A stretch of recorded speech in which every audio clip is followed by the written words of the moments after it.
Eh, Berikut adalah presentasi dari kelompok kami, kelompok 6, dengan laporan keuangan yang kita ambil dari PT Indofarma. PT Indofarma sendiri adalah PT yang berjalan di bidang obat-obatan dan peralatan medis. Berikut adalah anggota kelompok kami, yaitu ada Maria Asri Dewi, Christopher Adi Santoso, Yusuf Silaban, Adelbertus Dharma, Seva Tafarel, Galang Arista Nugraha, Bram Rain Yabinson, dan Oktaviana Savitri. Oke. Ya, ini adalah PT Indofarmanya. Ya, berikut silahkan.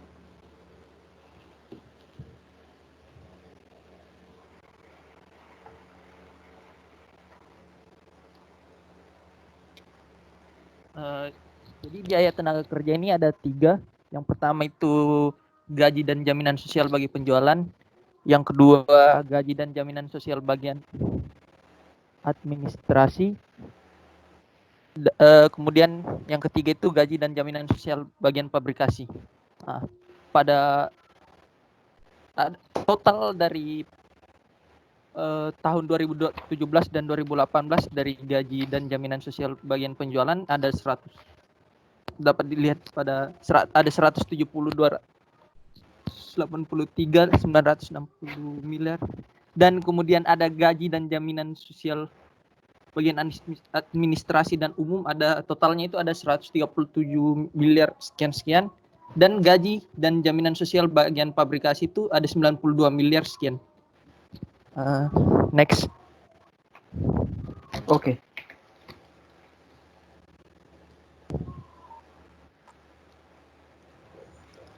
Kemudian biaya bahan baku. Di sini biaya bahan baku yang diambil yaitu barang dalam proses, kemudian bahan baku dan pembantu, bahan baku yang digunakan.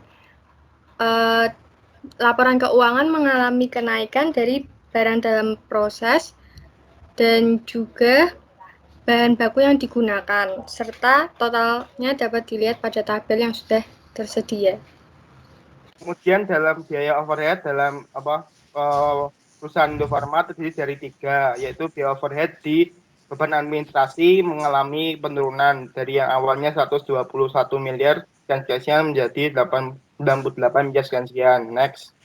Kemudian dari biaya overhead yang kedua merupakan dalam segi fabrikasi mengalami kenaikan yang awalnya 89 miliar sekian menjadi 103 sekian.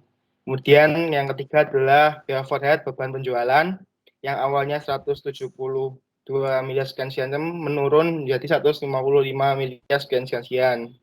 Next.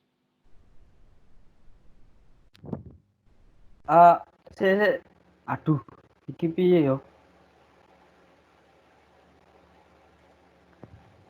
Wes, yo. Bikin rokok. Next.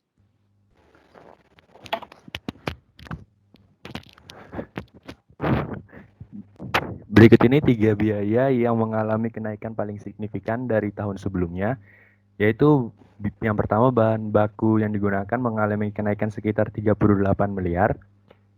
Gaji dan jaminan sosial bagian fabrikasi mengalami kenaikan sebesar 16 miliar, dan yang terakhir itu adalah suku cadang yang mengalami kenaikan sebesar 5 miliar. Hal tersebut terjadi kenaikan dikarenakan pada bahan baku pada tahun 2018 PT Indofarma mengalami kenaikan yang cukup signifikan di bagian permintaan pasar karena PT Indofarma merupakan suatu perusahaan memproduksi obat-obatan. Maka seiring dengan peningkatan permintaan demand termasuk tersebut, maka meningkat pula bahan baku yang digunakan. Pembelian bahan baku juga mempengaruhi oleh nilai tukar mata uang asing karena terdapat beberapa bahan baku yang harus diimpor dari negara lain. Berikutnya analisis gaji dan jaminan sosial bagian pabrikasi juga akan mengalami kenaikan. Hal tersebut dikarenakan seiring dengan meningkatnya permintaan oleh pasar, maka pabrik akan secara otomatis bekerja lebih dari waktu yang sebelumnya. Jadi akan meningkat pula biaya lembur, kemudian jam kerja karyawan juga akan meningkat. Hal tersebut akan meningkatnya gaji dan jaminan sosial bagian pabrikasi. Dan yang ketiga itu adalah suku cadang. Suku cadang akan secara otomatis meningkat dengan meningkatnya jumlah permintaan dan jumlah operator.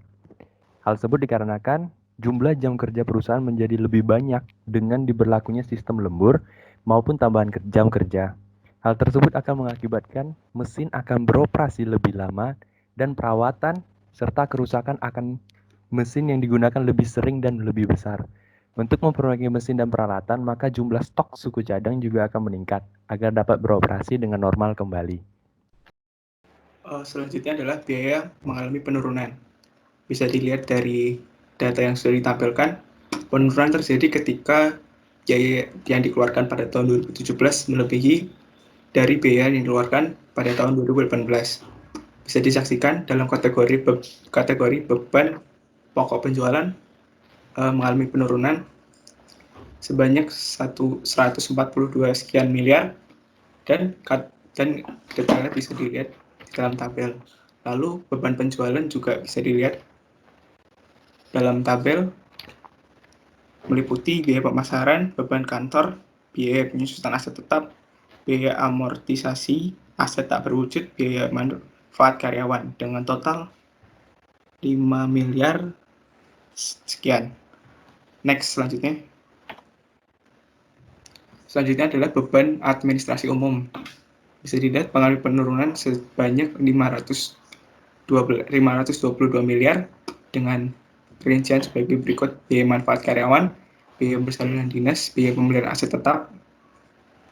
Lalu yang keempat adalah beban keuangan. Beban keuangan mengalami penurunan dari tahun 2017 dan sebanyak 3 miliar 166. Berdasarkan penjelasan di atas tadi, menurut data tersebut, ada 3 biaya mengalami penurunan yang sangat signifikan. Yang pertama, ada biaya pembelian barang jadi.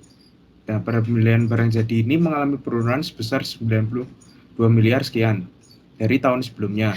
Hal ini disebabkan karena Indofarma mulai mengurangi pembelian barang-barang yang tidak perlu dan hanya memfokuskan untuk membeli bahan-bahan atau barang yang dibutuhkan saja. Karena Indofarma ingin mendapatkan keuntungan di depannya. Kemudian ada biaya persediaan barang proses. Biaya persediaan barang proses ini mengalami penurunan sebesar 36 miliar sekian dari tahun sebelumnya. Persediaan barang proses turut mengalami penurunan karena biaya yang dibutuhkan dalam produksi seperti barang jadi sebagai bahan produksi yang ikut turun. Kemudian ada beban kantor. Biaya beban kantor mengalami penurunan sebanyak 10 miliar dari tahun sebelumnya. Hal ini disebabkan pihak Indofarma ingin mendapatkan keuntungan lebih besar ke depan, sehingga banyak hal yang di bagian perkantoran itu dikurangi, tapi tetap tidak mengganggu produktivitas di dalamnya. Kemudian beberapa aset kantor juga dijual agar biaya kantor tidak meningkat. Next.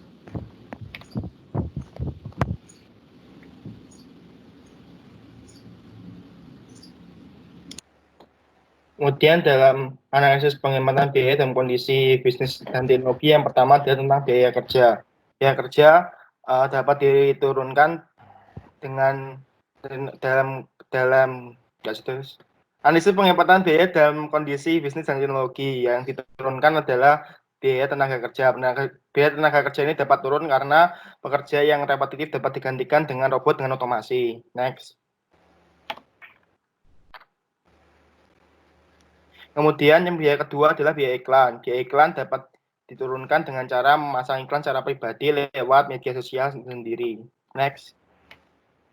Kemudian yang ketiga adalah biaya variabel setiap unit. Karena dalam kondisi bisnis corona seperti ini, banyak yang mencari perobatan dari Indofarma. Kemudian dengan cara meningkatkan volume produksi, maka biaya variabel setiap unit akan turun. Next. Ya, oke. Lalu ada peningkatan biaya akibat pandemi corona. Yang pertama adalah biaya tenaga kerja. Ada biaya bahan baku yang mengalami peningkatan karena biaya bahan baku mengalami peningkatan karena distribusi untuk mendapatkan bahan baku itu semenjak ada pandemi ini menjadi stop atau berhenti karena harus mengikuti beberapa negara ada yang melakukan lockdown dan menjadikan perekonomian dan pendistribusian itu jadi sulit. Karena sulitnya mendapatkan bahan baku, maka karena permintaan yang tinggi, harga bahan baku pun juga menjadi meningkat. Untuk yang kedua ada biaya tenaga kerja, yaitu merumahkan sebagian pekerja karena mengurangi jumlah karyawan dan mengadakan lembur. Untuk merumahkan pekerja sudah dijelaskan dalam laporan bahwa perusahaan harus mengikuti instruksi dari pemerintah untuk melakukan upaya gerakan social distancing. Lalu untuk menutupi atau mengejar dari permintaan pasar yang semakin meningkat, karena di PT Indofarma sendiri adalah PT yang berjalan di bidang medis, obat-obatan dan peralatan medis, maka perusahaan harus melakukan atau mengadakan kerja lembur sehingga ada biaya tambahan yang meningkat, yaitu untuk biaya lembur pekerja. Lalu ada biaya overhead. Untuk biaya overhead ini sendiri adalah biaya yang menyangkut untuk perlengkapan keamanan untuk melindungi dan menjaga kesehatan dari pekerja sendiri yang masih melakukan proses produksi. Jika biasanya mungkin hanya menggunakan masker dan sebagainya, sekarang harus ditambah dengan pakaian hazmat dan face shield. Nah, karena ada penambahan kelengkapan itu, maka perusahaan harus menambahkan juga biaya untuk membeli perlengkapan tersebut. Ya, sekian presentasi dari kelompok kami. Kurang lebihnya kami mohon maaf. Terima kasih sudah menyaksikan.